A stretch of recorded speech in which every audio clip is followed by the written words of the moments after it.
Bismillah walhamdulillah wassalatu wassalamu ala rasulillah amma ba'd. Assalamu alaikum wa rahmatullahi wa barakatuh, my dear brothers and sisters in Islam. And inshallah we will go on a journey. You're invited on a journey. A very short journey, but it means a lot. And hopefully, again, by the end of this journey, we will learn a lot. If we listen with our hearts and really think about the reason we're here, and hopefully, inshallah, we can see the reward. Get the fruit when you sow the seed. And inshallah, by the end of this session, we can alleviate some of the misconceptions, get on the right track, and ultimately get some people married.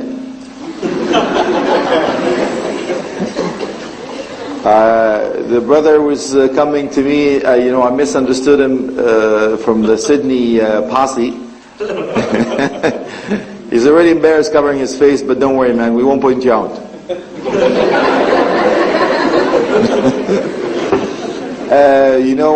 When I was under the impression he was married to two of the sisters, sadly I was mistaken. He was still looking for his first wife. So we're making advertising on the brother's behalf. Inshallah, we'll come up with a game plan for everyone that is looking for a spouse, inshallah. The topic is marriage, the dilemma of marriage. And, why is it stressful? Why is it a dilemma? Because we make it a dilemma. Because we make it stressful. Because we stayed away from the Quran and Sunnah. And what did we take on? Urf. We took on tradition, cultures, habits, old baggage, luggage, what we call back home. Still, I deal with this a lot, either before, through, or after. And it's so simple, subhanallah, but we make it difficult. Let us start this journey quickly. The number one reason you will have a successful marriage, inshallah, is by being proactive, by doing your homework. We talk about this in details, inshallah, in the course, but we're taking you through a sort of a quicker tour tonight. Please understand that if you don't pave the way in a profound way, a solid foundation of your marriage, you will have a shaky start. Not a very good way to start. So let us start beforehand. Before marriage in itself. I'm going to ask some questions, and hopefully it'll trigger something. I'm going to ask a very simple question. What is number one haqq? What is number one right for your children? Anybody knows? Mashallah, what is it? A good mother. A good mother, mashallah. Who is that? Allahu Akbar. Good for you, akhi. Wallahi, he is right. Most of the time I get a lot of answers, but that's exactly it. And he didn't have to call a friend or alhamdulillah, survey says number one and all that stuff. It's true. Being a proactive father or mother is choosing the righteous spouse. It's true. Very true. There are some more rights for your child. We'll take him in details later, inshallah. But now at least let's pave that way. We're going to take you through this process of choosing the spouse, then getting this wedding thing out of the way. How stressful can you be? So we talked to the sisters early on today. We talked about this building, of dreams. I'm talking to the brothers now this time, just a little bit. When I go to universities, usually speak to the youth, I tell them, Akhi, what do you remember from the hadith, man? When Prophet Muhammad ﷺ mentioned 4 criterias. for the sister to look for, to wed.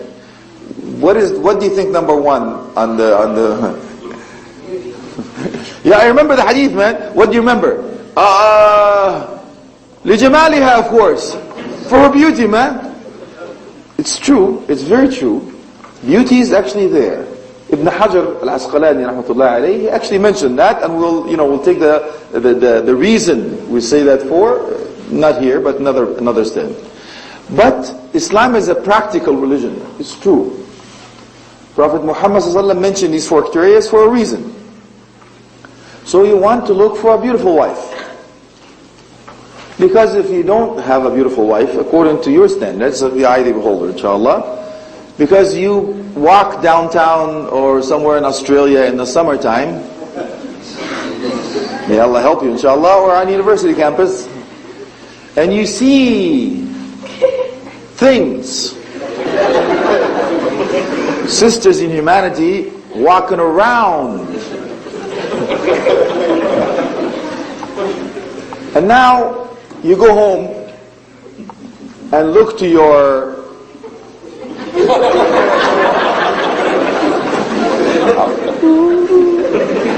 wife, and then, right, you said, I should have listened to Prophet Muhammad ﷺ. So the 4 criteria are there. But when I asked the brother, what do you really want? He says, أريدها بيضاء طويلة شعرها كالحرير غير متجعد في كل لون متجدد لها لون في النهار ولون بالليل لا. I want her to be tall and white, beautiful silky hair, has a different color during the day, different color during the night. إذا رأيتها من بعيد, if you see her from far, she's beautiful. And if she comes close, she's even more beautiful. As if she's riding a horse. Here comes the horse again. What's up with that, man? كانت غنية ثم افتقرت. She was rich then became poor. فلها عز الغنى وذل الفقر. She was rich and became poor, so she now has that pride, that arrogance, the nobility of that wealth. But she's also humble and modest when it comes to poverty. تعطف على الصغار وتكرم الكبار ولا تضار الجار. She's kind to the young, gentle, and respects the old, good with the neighbors. I mean, the list is so long. You know, Al-Qattan, Jazallah Nakhaira, he says, والله لو رأينا هذه المرأة لبايعناها على الخلافة.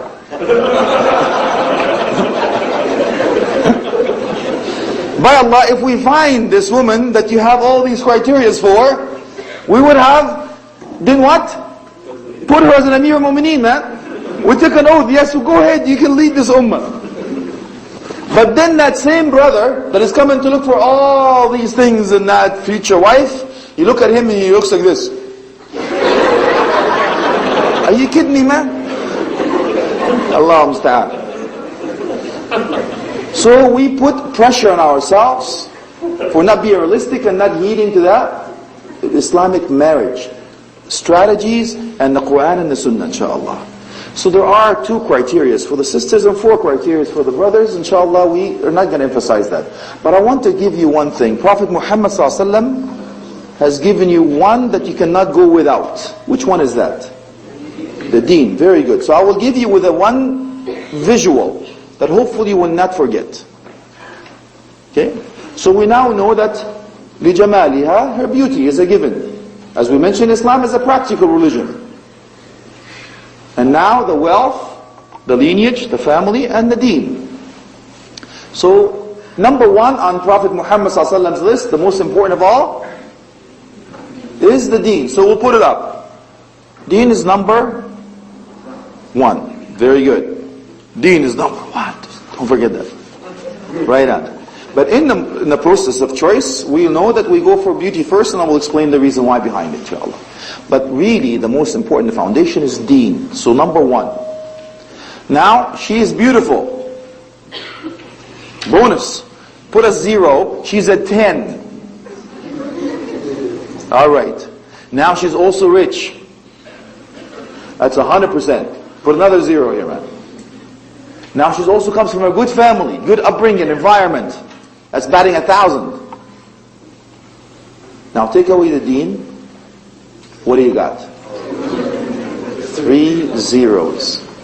Enjoy.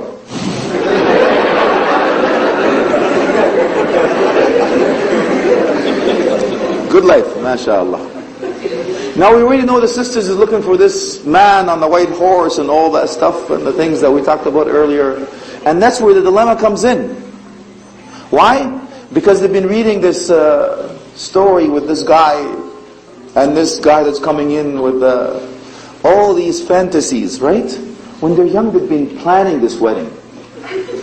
It's true. It's true. And I'll tell you, I've actually been to a wedding where the guy had to come in on a white horse. Wallahi, akhi, I'm telling you the truth. He made it very difficult for all of us. How do you top that? And I had to sign a wedding with a feather, and it was beautiful. It's beautiful, romantic. It's true. It's very true. But what happens into that process after choosing the spouse and so on? Now you have to fight. Fight whom? Now the parents are coming in on one side. Religious aspect is on one side. Then you have the urf, traditions and cultures on one side. You're born and raised here, but your parents still do what?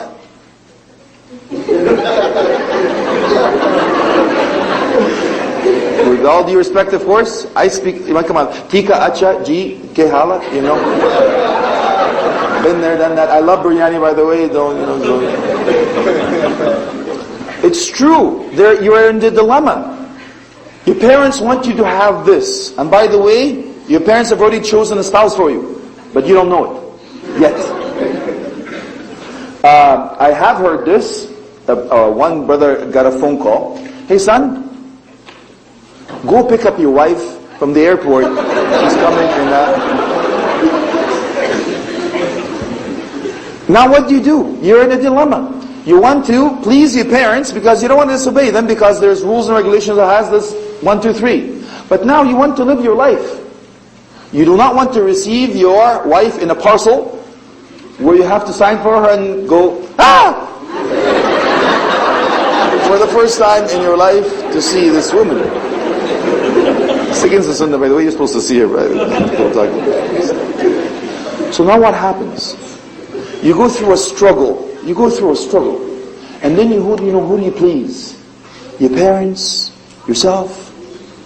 Culture? What? How about pleasing Allah subhanahu wa ta'ala? How about following the sunnah of Prophet Muhammad sallallahu alaihi wasallam? You can't go wrong. Now this is one of the hurdles. The other hurdle. Ka-ching! You see, in some countries, there's a big price tag in order for you to get married. No, we haven't done the wedding yet. We're talking about dowry. Now, the brother, I've seen a brother that's very old, hasn't gotten married yet, and asked him, Akhi, you married? How many kids do you have? And then so on. He goes, I'm not married yet, man. I go, brother, from another mother. Where is the sister from another mister? What happened, dude? He goes, I'm still collecting dowry. You're 55 years old, man. Collecting dowry, are you kidding? So why? You see what happened? The scholar says, this haram thing that is going on around, this jawaz urfi, this boyfriend, girlfriend, this chatting, this phone calls, the stuff we talked about earlier, you know what the scholar says? لِأَنَّكُمْ صَعَبْتُمِ الْحَلَالِ فَصَارَ الْحَرَامُ يَسِيرًا. We have made it difficult for our own sons and daughters to do the right thing, to get halal marriage. We put so many labels, a price tag, so much pressure on our own children, and they are a walking, what's the proper word to say it? They have things inside them. They move. It's true. Human beings with emotions, temptations, they see things around and they act upon it. But now we put all these restrictions and hurdles. You have to do this, you have to do that, you have to do this. And some of us are actually what? Reserving our own daughter for my brother's son back home. Wallahi, it's true. These are true stories. We deal with this Oshi all the time. And oh yes, I will not marry my second daughter unless my first daughter gets married first. Same with the brother, and the sister is going around. My man, how you doing? I'm waiting. Is this halal or haram? Is this the proper way to do it? Is this the sunnah? SubhanAllah. Now, what happens? Is this part when it comes to delivering the final product? You know, we're holding on to our daughter so much because we don't want to give her up. And this brother's coming in and fighting you. I want, hey uncle, can I have your daughter? You know, we have to go through a struggle, this wali. Now I'm the last line of defense, so we have to look for faults with this guy. Shoot! We don't want you around here. So now what happens, akhi? We go through this process of elimination. And we go through these tests. And you feel like you're on a hot chair. I remember the first time I actually went to see my wife. I took a cake. That's what you're supposed to do apparently. You buy a chocolate cake or something and you dress really nice. And then you go in, you know.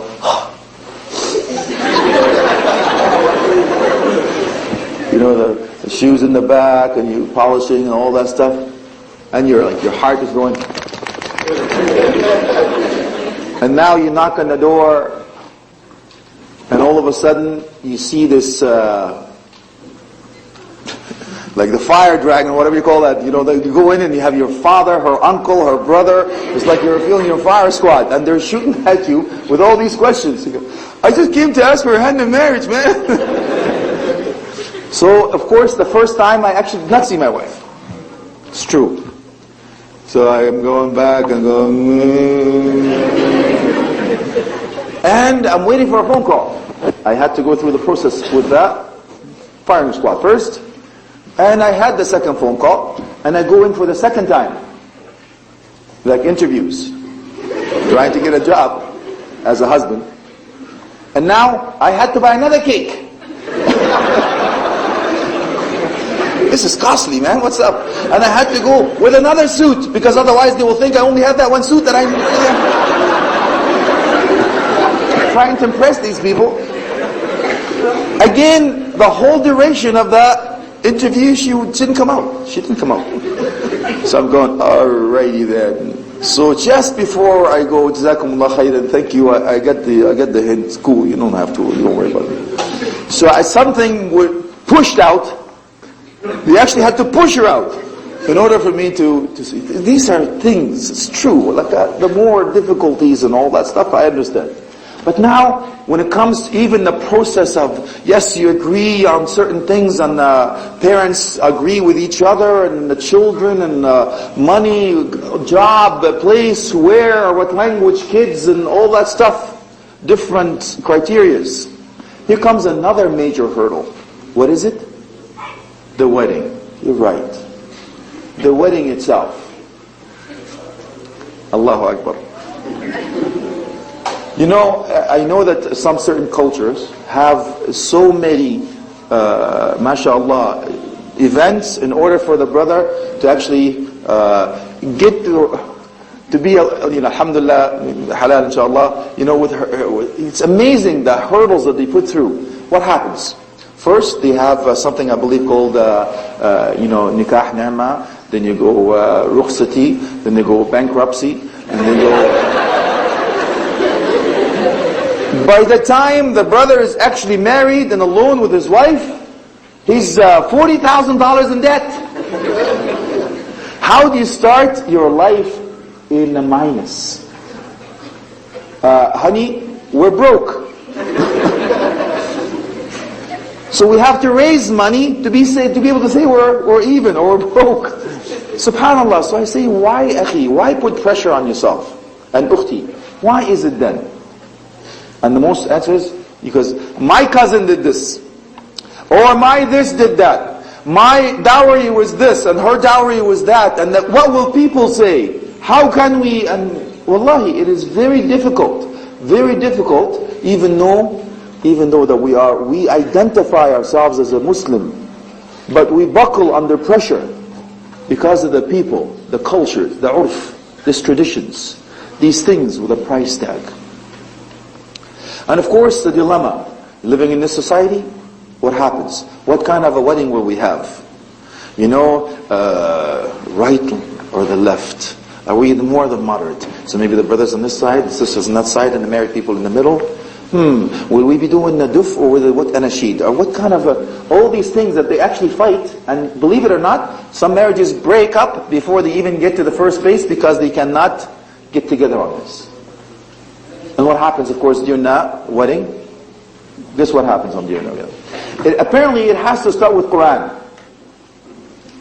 Because I go into the weddings, doing this marriage certificate thingy, and you know, the sisters, amazingly enough, I call this the convertible hijab. Anyway, the sisters have this beautiful shawl on their shoulders, and they start the wedding with "A'udhu billahi minash shaitanir rajim." They start the Quran, and all of a sudden, amazingly, a miracle happens. The sisters with the scarf on their shoulders, what happens? They go,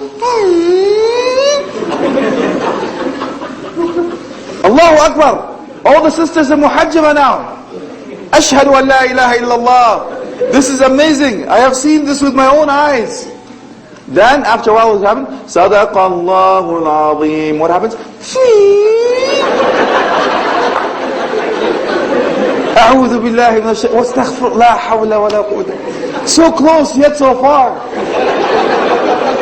As if hijab was just there in order for you to put it when the Quran is recited. Subhanallah ya akhi. Now in the wedding in itself, these dilemmas, these hurdles that we go through, it's a moral dilemma for us. What do we do?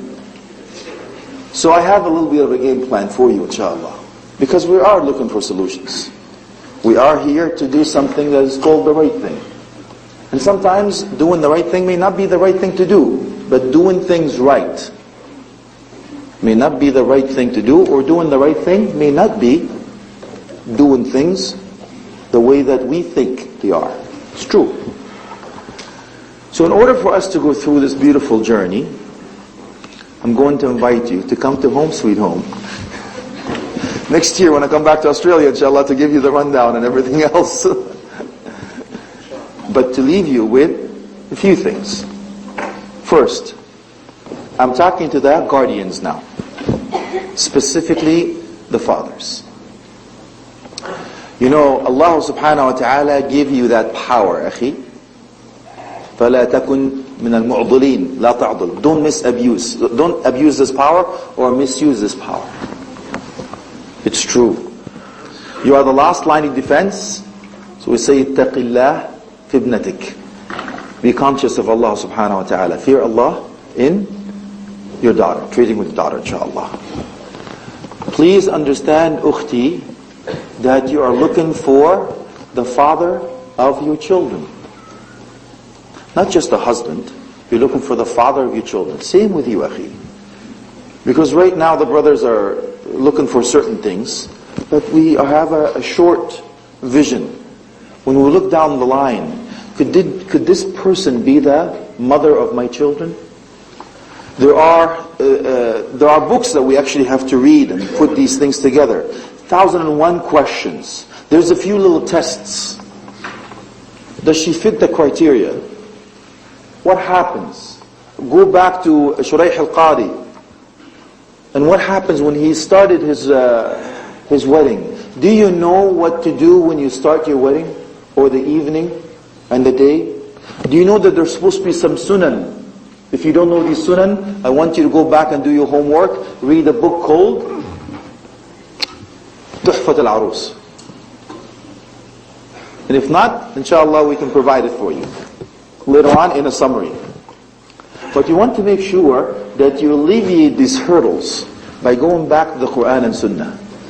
And ask yourself, did Islam really make marriage difficult? The answer is no.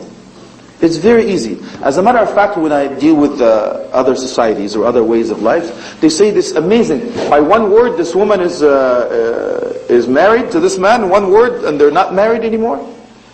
Subhanallah. Allah subhanahu wa ta'ala made it so easy. With credentials, the criteria are very simple. Look at Fatima radiallahu anha wardaha. Look at Ali ibn Abi Talib radiallahu anhu wardaha. What did they do? How did they do it? Even Ali ibn Abi Talib, what did he do? Actually, Prophet Muhammad sallallahu was the one to approach Ali ibn Abi Talib radiallahu anhu. So what did he have? What was his dowry, by the way? How about the shield of the armor Prophet Muhammad gave? What was her furniture like? Fatima Zahra, the daughter of Prophet Muhammad sallallahu, the leader of women in heaven. What was her furniture like, Yakhi? Anybody knows?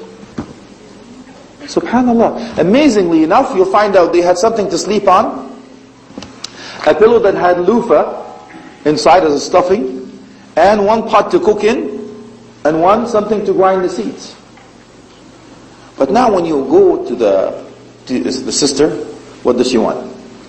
I want a fur coat, a Mercedes-Benz, I want a flat the screen TV, a whatever video, I want the dowry, blah, blah, blah, blah, I want a house next to my blah, blah, blah, I don't want you to get married to a second wife, I don't want you to... The conditions are so long and amazing, amazing wallahi.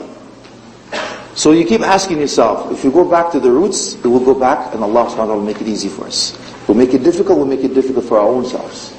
This is the bottom line. Bottom line is we have to go back to the Quran and Sunnah. And you find out, how did Prophet Muhammad say? And what did he say? He says, أَكْثَرُهُنَّ بَرَكَةً أَقَلُّهُنَّ مُهُورًا. Remember, the more blessings, the more Allah subhanahu wa ta'ala's blessings upon your marriage is the less of a dowry. Less of a dowry. And you know, in certain countries, it's supposed to be rich countries, they actually don't get married from the same. They go somewhere else, get married. Why do you think that is? You got it. They can't afford it. Do you believe it? This is supposed to be a rich country. I'm not going to name any countries. Japan? Okay, let's go with that. It's not Japan. However, I'm sure some of us know what country they are. Some countries, it's not a problem. However, we need to learn from it, not to mention, it's not important who they are. What's important for us is to learn from that. They cannot get married. As a matter of fact, have you ever heard this sentence, I have to go back home to find a wife? Anybody heard that before? Or said that before? Have to go back home to find a wife. Why do you think you want to go back home, akhi, to find a wife? Anybody knows? Why would you even fathom or think of that? Because you cannot afford some, it's true. Or they will think it will be easier that way. So what we're saying here, let's help one another to do the right thing. Let's help one another to come back. Let's help one another to do what is supposed to be done as according to Islam, Quran and Sunnah. So my proposal for you is very simple. I do this with every community I go.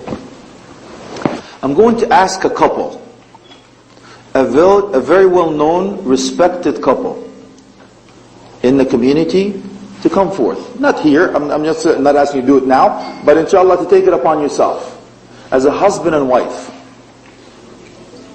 Because we see a lot of sisters want to get married and they can't find the brother, or don't know how to deal with it, or meet, or talk, and how to get to know them.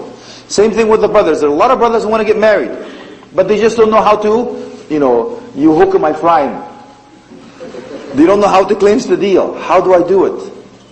So I did this with my wife. I asked the brothers, anybody wants to get married, they send me an email, would tell me who they are, what they're looking for, and send me a picture. And I tell the sisters, anybody wants to get married, do the same thing, but email my wife.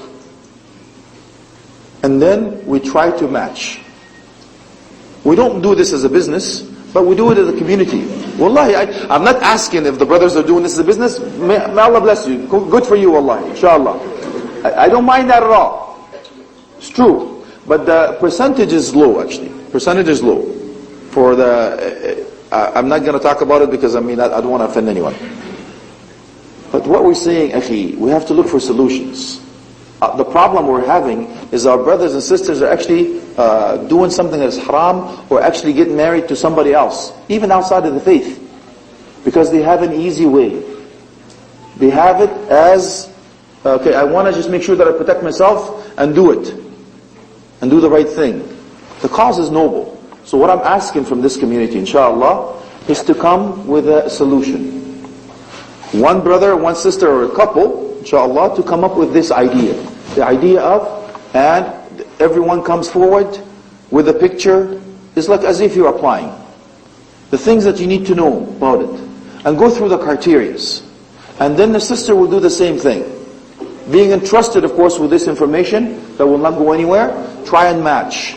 And that happens, I will give you 4 pointers if you're ever selected. 4 points that you have to remember. The first thing is called istishara. The second will be istikhara. The third will be azm. And the fourth will be tawakkul. So let us explain. Istishara is consulting. Doing your homework. Asking about the background and the 4 criteria for the brothers and the 2 criteria for the sisters. And of course we know the takafu. Compatibility between the two. In different ways. Now after you've done that, you do istishara and istikhara. Istikhara means what, akhi? You're asking Allah subhanahu wa ta'ala to choose what's best for you. So but if you go into istikhara with a predetermined attitude, you already know that what I want is, but I'm doing istikhara anyway, or you're doing istikhara and you're going like this, it doesn't work that way. So you're doing what? You're doing, first thing, you're doing your homework. 1, 2, 3, the sister has all these criteria. The brother has all these criteria. Alhamdulillah. I see the sister walking to work, or the school, or whatever it is, or their family. I've seen the sister. And that's how I actually ask the brothers what to do. I tell them first, see the sister, akhi. If you like what you see, then proceed. Then you ask about the background. You ask about all these things. You've done your homework, pray 2 rak'at. To ask Allah subhanahu wa ta'ala to choose what's best for you. Because no one knows what's in the heart, and no one knows what's in the future except Allah subhanahu wa ta'ala. Now once you get the green light, if things are going very smooth, proceed. If things are making it very difficult, no matter how hard you try, run! Abandon ship! Run, Forrest, run. Yeah, exactly. Allah musta'an. After that, by the way, you don't have to see anything in a dream or anything like that, but it's an illusion. So now the third one is after you get the green light, things are going smooth, azm, determination. Number 4 is you put your trust in Allah subhanahu wa ta'ala. Very simple formula. When you start, I want to go back to Shuraih al-Qari, what I started with. I want you to sit down with that sister of yours. Sorry, not sister of yours, not good. With your wife, inshallah. As the Shuraih al-Qadi's wife said, says, ala rislik. Hold on. He says, please tell me what you like, so I can do, and tell me what you don't like, and I will not do. Very simple statement, but we don't do it. We take everyone for granted. Amazing. Subhanallah. And then you talk about the goals, the commons, and all that stuff. And inshallah, the sunan. I want to start you off with the right sunan. And I will leave you with this, inshallah. What do you guys do after the wedding? I know you've seen the movies. Usually what happens? The brother will carry the sister.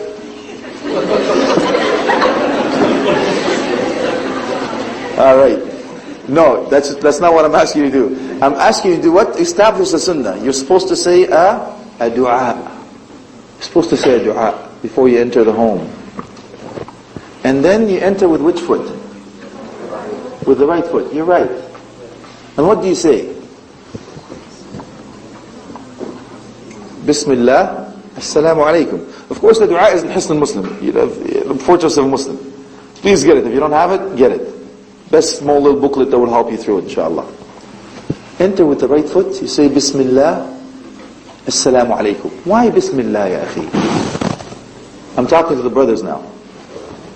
And the sisters, if the brother doesn't know that, slap him upside the head, wake him up quick, inshallah. Remind him. Gently, ever so gently, with TLC, with this, not the TV channel, tender loving care of the husband. Don't smack, you need the guy. So now you say Bismillah because everything is in the name of Allah. What happens? Shayateen will be out of there. We can't stay here. The name of Allah is mentioned. Assalamu alaikum. Why do you say Assalamu alaikum? Is there anybody there? The sister will probably think that he's talking to himself already. Allahu Akbar. Istanna bas, wait man, I'll show you. And you'll really be talking to yourself for real. But why? Why are you saying Assalamu alaikum? You're right. The good, and there's also others.